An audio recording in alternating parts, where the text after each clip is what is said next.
difficult for the pharmaceutical companies, which condition everybody to believe that we need chemicals to fix our problems when you can have similar results just with your thoughts.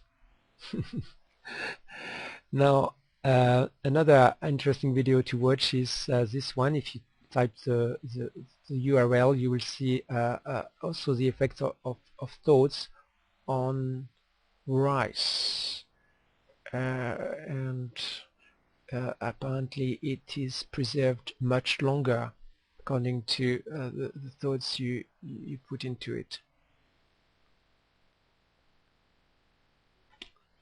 There are lots of people doing experiments on the power of thoughts over the food. Now it raises the question, where does our food come from? And I suggest you have a close look at the video called Unlocking the Mystery of Life, because it shows how sophisticated nature is and living beings are, and it is helping you to understand that actually the chances for us to have appeared by chance is ridiculously small and nonsense when you consider the complexity. A complex organism like a television cannot be the result of sparks in a storm, you know. And for me it's obvious that our food has been created. We can have different interpretation about the origin of the creators, but for me it is important to speak about the intelligent design of the food, to really appreciate its wonders. Okay, it gives you a total different understanding and approach when you eat, and when you approach the food, it gives you a feeling that a feeling of respect for what has been specifically designed for your nutrition, to feed you. When we speak about food, we should also speak about drinks, and I raised the question, how healthy are your drinks? There are lots of chemicals, additives and poisons in drinks you find in supermarkets. I let you do your own research. It is quite shocking. The more you study about natural food, the more you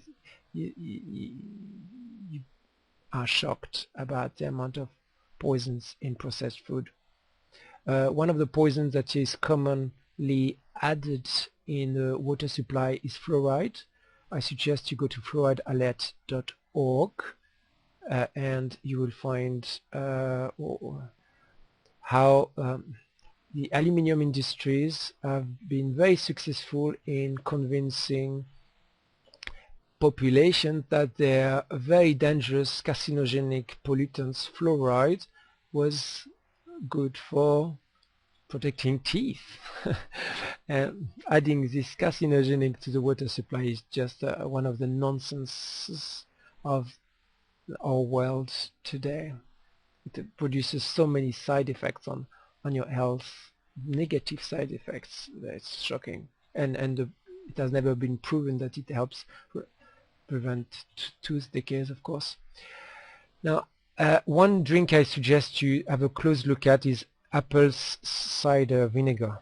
It is one of the miracles of nature that has helped me a lot. Just 1 or 2 spoons of that every day is helping balance your pH, the pH of your blood.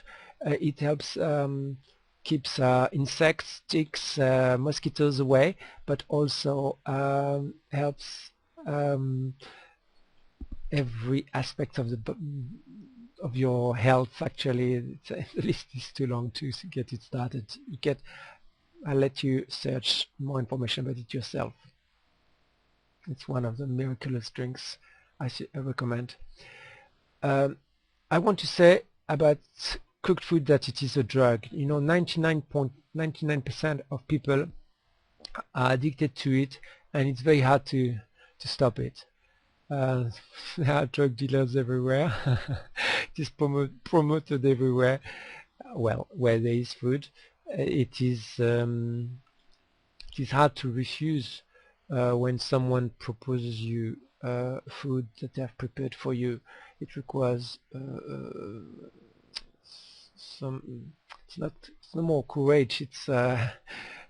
It's strength of will, because people are very strong in manipulating you. In fact, we manipulate each other all the time with feelings, and the more you know someone, and your personal friends, uh, they know the words to they can tell you to convince you to eat what they want. You have to be extremely strong with your mind. And I believe that if you take the decision of eating cooked food, it's a training. Sorry, or if you take the decision of eating raw food, it will give you the strength to stop any kind of drugs. If you take the decision one day and be strong with that, it also helps you to be strong for every other decision you take in your life. So that's a positive effect in itself, I believe. I believe it can help all the people who are addicted to any toxic drugs. Now I want to speak about a subject that nobody is speaking about, just about. Actually, the suffering of living beings. A lot of people speak about it, but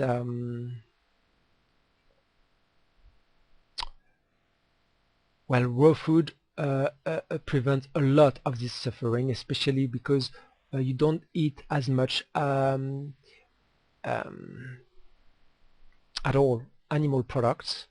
In fact, you boycott. You should boycott all animal products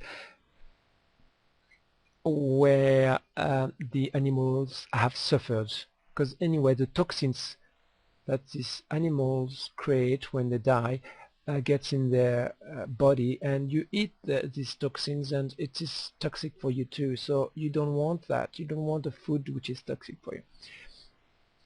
I don't. I think the animals have been created for our enjoyment, but I don't believe that they have been created for our food supply at this stage.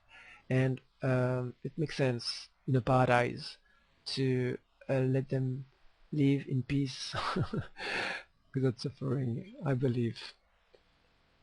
And if you eat them, they have to be eaten fresh, and it has to be extremely fresh and without harming them, without suffering. That's very important.